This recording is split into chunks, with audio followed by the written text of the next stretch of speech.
Okay, in this video, we're going to look at another value field setting. So if I go over here and we click on the field setting for the value field, we looked at this setting here of how you can summarize the values by, count, average, maximum, in addition to sum in the previous video. On the next tab over here, there is another thing where you can show the values as. So we're still going to use the sum value, which means the totals as we've got them here, summed up. But we're going to display those totals using different calculations. So you can see that the default here is show values as, and it's no calculation. But when I click on the drop down, there's a number of different options in terms of how I can show those values. Now, before I actually go ahead and demonstrate some of these, what I'm going to do is I'm going to just cancel and first create a copy of this particular pivot table. So you can see if I click just there where the arrow is, you can actually make a copy of the whole table. So I'm going to right click copy and I'm going to paste it over here and I'm going to paste the pivot table. So we've basically got a copy. And you'll see why I've done that pretty soon. All right, so what we're going to do is we're going to leave this one as the values. In fact, we'll leave this one as the values, and we're going to make the changes here. So these are two different pivot tables. So on this particular one, if I go into the value field settings, right, and we go and select the field settings, what you basically have under show values as, and we're still using, remember, the sum option, but we're going to show the values as a percentage of the grand total. Now what it does, it'll take each of these amounts in every single cell and it will show it as a percentage of this grand total over here. It's obviously the same here, so I'm going to refer to this one on the left just to keep the numbers in the original format. So when you're looking at how it's showing it, you can actually compare the actual numbers to the calculations here. So it's going to take each line item and show it as a percentage of the grand total, which is the bottom right figure here, which is the sum of all the different values in the table.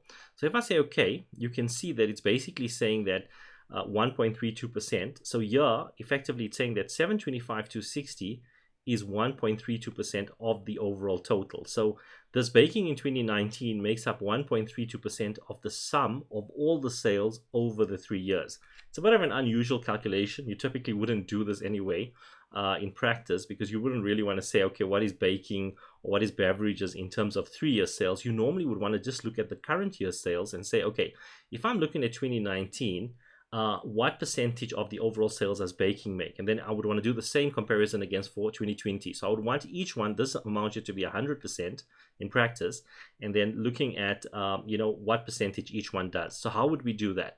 So the way we do that, going back into the field settings, right, is instead of actually showing it as a percentage of the grand total, you show it as the percentage of the column total. So this is each column will then have its own 100% instead of, so every column will add up to 100% instead of all of the different columns adding up, summing up to 100%.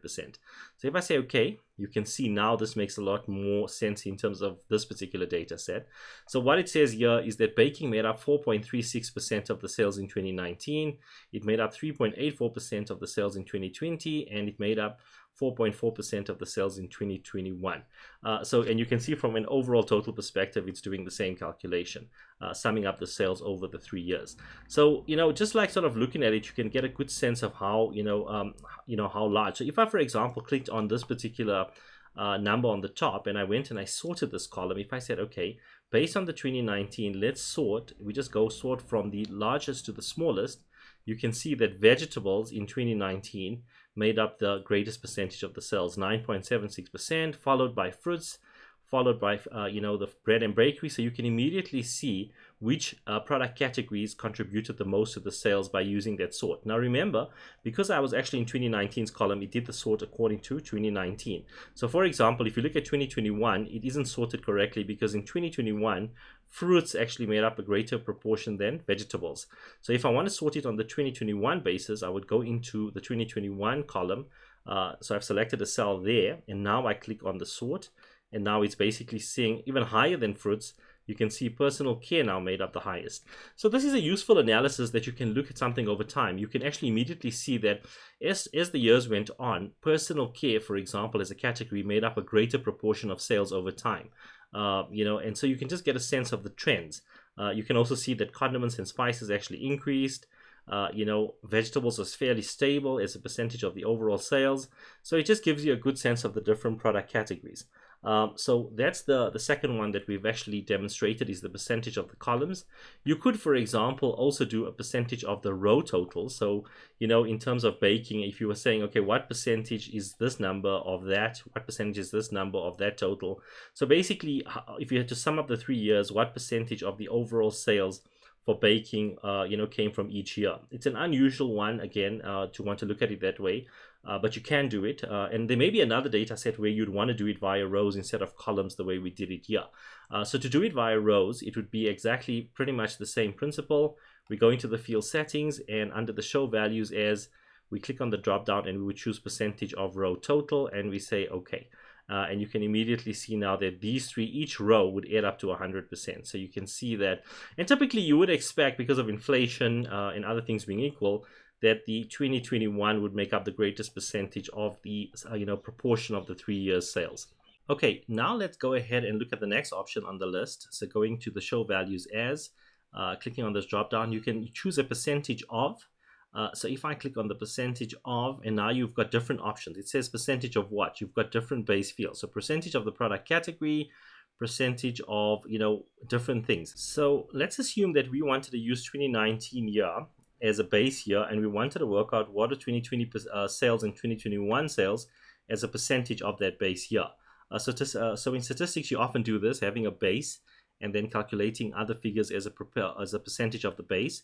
So the way we would do it here is we would select the year option, because we're dealing with years, and we would select the 2019 year. And if I say okay, now obviously 2019 as a percentage of itself is 100%, but you can see that 2020 is at 13.84% for this particular, for personal care, on greater than the 2019 number, and it's 147% of the 2019 number for the 2021 year. So it just gives you an indication of how much the growth for each of these categories has been over the 2 years. So just looking at this, you could quickly say that personal care was 47.93% greater in 2021 than what it was in 2019. So you can see from a percentage basis which ones actually grew the most, and you can see, for example, the meat category also grew in percentage terms quite a lot on its based amount in 2019. Whereas something like bread and bakery category is actually a lower, it's only 93% of what it was in 2019. So it just gives you a nice indication. This isn't the only way to show it though. I mean, you can effectively show the same information by showing percentage changes of year on year. So remember, here we're saying is it a percentage of the 2019 number. But if I went into this, show values as, we could choose, for example, a percentage difference. So let's have a look here. And we can say percentage difference, and we say years, and we can say percentage difference from the 2019 year. So that gives us the same thing without the 100%, so you can see.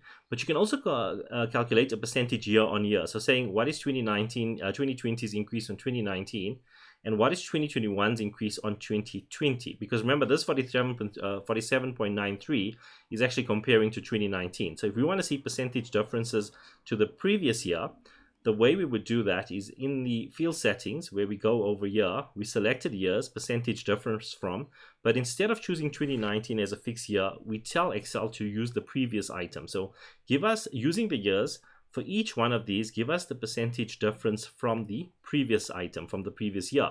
So if I say okay, it says, okay, let's just say yes for that message. So now what we basically have is, you can see that it's saying that there was a minus 4.56%. So these two numbers here, you can see it's saying that 692 was a 4.56% decrease from that amount.